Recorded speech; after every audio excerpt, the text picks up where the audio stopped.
Awesome Rider here. Welcome to my review for Mighty Morphin Power Rangers The Return, Issue 2.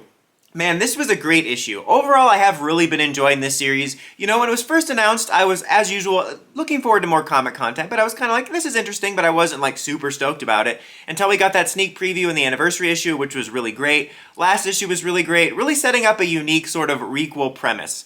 Now, before we get started with this one, it's a pretty big issue in terms of reveals. I guess I keep forgetting that it's only like 4 issues, so they laid a lot of the groundwork last week and some questions, and I was surprised by how much was answered with this week's. I think, again, because it's a smaller run, that makes a lot of sense. But before we get started on all the stuff that happened in this issue, I had a couple of notes I wanted to talk about really quick at the beginning. First of all, someone had a really smart comment in the review for the last issue that said that this was, like, clearly autobiographical, and that is actually really interesting, and I can't believe I didn't think about it. I mean, obviously, Amy Jo Johnson really isn't a Power Ranger, or is she? But you can sort of see, if you know some of the real-life events, you know, if you follow the actors' stuff, you can sort of see how it's been put on this scenario a little bit. Obviously, of course, with the passing of, you know, Trini and Tommy's actors, that's obviously incorporated into this.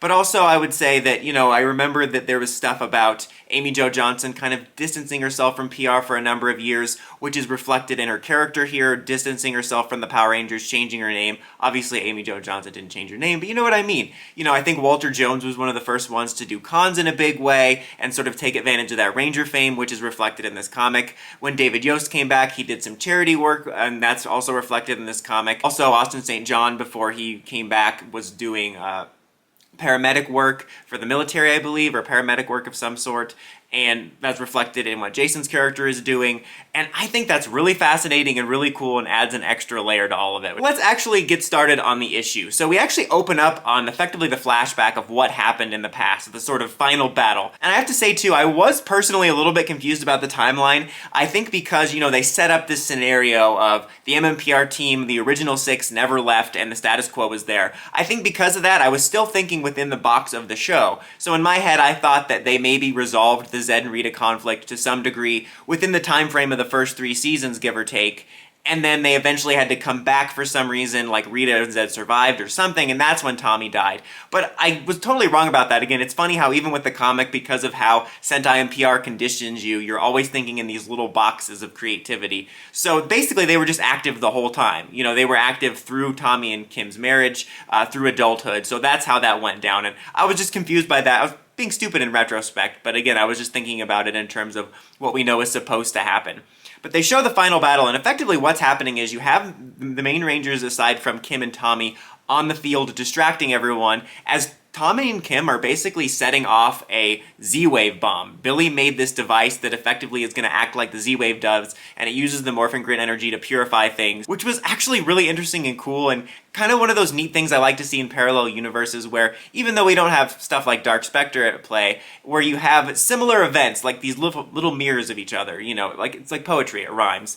Speaking of, I also brought up last week, or I always say last week because I'm used to doing that with episode reviews, but speaking of last issue, I did bring up how I'd be curious about like what's going on with Dark Spectre and stuff like that, and people said, well, you don't want that in here, and I agree, I don't want to see them tackle all the continuity hangups we have, like, well, how's this going to affect Jungle Fury? I was just, as a fan, I would be curious to see that story. I'm glad that this is a universe where they're free to do what they want, don't have to worry what happens Zeo afterwards.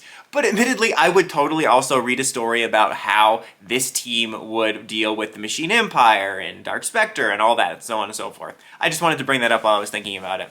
But anyway, while they're planting this bomb, they get caught by Rita, and she starts attacking Tommy and Kim, and she's trying to kill Tommy, and when she tries to kill Tommy, you know, even before they can set this bomb off, Kim has no choice but to fire an arrow at Rita and winds up killing her, which is crazy. It's honestly really equally interesting and hilarious to read these pages because it's this mix of dialogue that feels very in line with the way the Rangers spoke to each other in the show, you know, saying stuff like affirmative, and then 5 seconds later you have the Rangers saying crazy stuff like, you know, Hitler was a demon, but he had some good one-liners. Just weird and funny to see them have this mix of MMPR-ish sounding dialogue, although certainly a lot less Pleasantville, but then saying stuff like kill and death and all that type of stuff. It is just... And it's stuff that I hear in all kinds of other shows, but MMPR has such a squeaky clean image. It's just funny, especially since this one is so much meant to be from that show universe. To have this weird mix of the original show's tone and a more mature requel is fun. Kind of funny, actually. But that was a pretty shocking moment and a pretty major thing for Kim, that she had to not only kill Rita, but especially like moments before there would have been a way to defeat her in a much more Ranger-like manner.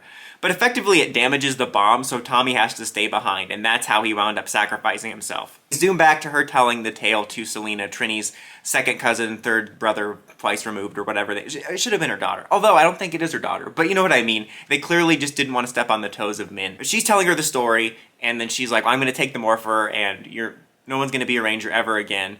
And then there's this really weird moment where Selena says, so when you killed Rita, did you like it? And I'm like, what? Like, before the twist happened, I thought, is she a villainous just as Trini's daughter, or is this just weird dialogue? But then there's a huge twist where she transforms into some sort of Rita-esque villain and goes to attack Kim. And then there's this cool and funny moment where Kim's about to transform again for the first time in years. It feels like you're almost like building up to this as she's been running away from all this, and she's about to say it's Morphin time. And then Vesper comes in, she's like, it's Torfin mime! No. What happens is, like, when she's morphing, she gets stopped by this Rita person, and it's really funny because not only does she get stopped, but they show you, like, the morph sequence quote-unquote effect, and she's getting knocked out of frame as if she was filming the morph sequence, which I found equal parts cool and funny. There's actually lots of stuff in this that's like, this is really cool but unintentionally funny because of the mix of things. And then at the end, she gets kidnapped presumably, and her daughter, her daughter with Tommy, shows up. I am curious, was that the person she was talking to via text? Maybe I need to reread that, because at one point, not Selena or Selena, whoever she is, says like, oh, are you waiting for a boyfriend or something? And she's actually waiting for her daughter. But I got the impression that in the cab last week, she was texting someone and she was like fiddling with her wedding ring, so I assumed that maybe she felt guilt over moving on. But man, what an interesting issue. I really did not see that coming. Like, I was still interested in this. I thought it had a lot of interesting stuff I was looking forward to seeing.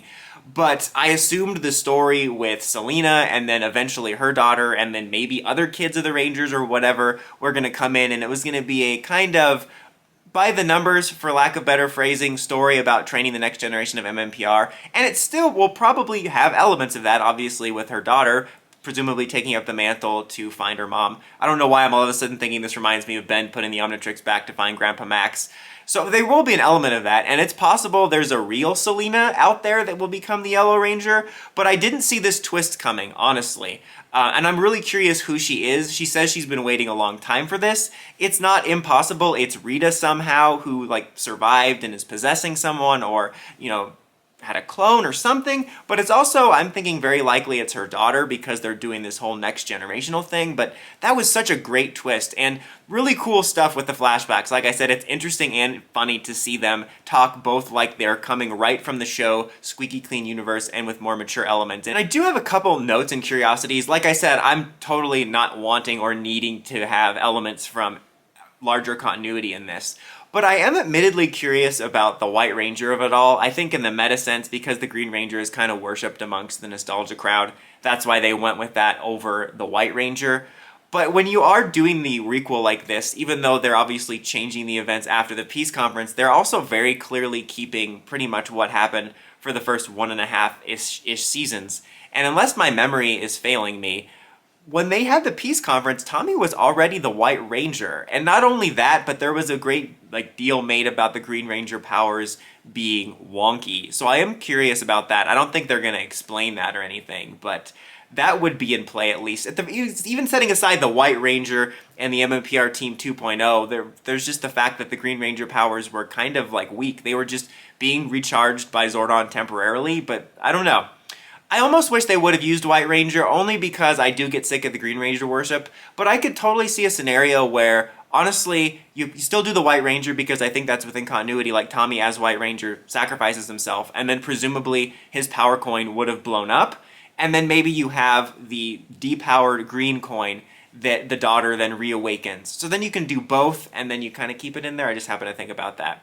Last little thing, on a superficial note, the art was really weird in this one. It had a weird, almost 3D look. Like, it's weird thinking you're watching a 3D cel-shaded animation but reading it in a comic form, which all of the human stuff looked really good, and there was a couple of cool looking shots with the Rangers, but it also looked really awkward and strange, and I wasn't a big fan of it. But I am a big fan of this comic. I really liked this a lot. Like, it was more of what I was enjoying from the first issue and the preview, but took some unexpected turns, and I'm really disappointed it's only a couple issues. I would honestly really watch an extended series of this, or watch too. I still firmly believe this would have been a great like Netflix reboot requel thing to do. I think it could have done really well. I'd love to see an animated version of it. I think it would really click with like the casual fans. I would totally read a longer running series of this, even if it was still a mini series, but it was like 12 or 13 issues or something. But what are you guys thinking of the series so far? What did you think of the twists and turns of this issue? Let me know in the comments as always. Until next time, don't forget to like, comment, subscribe,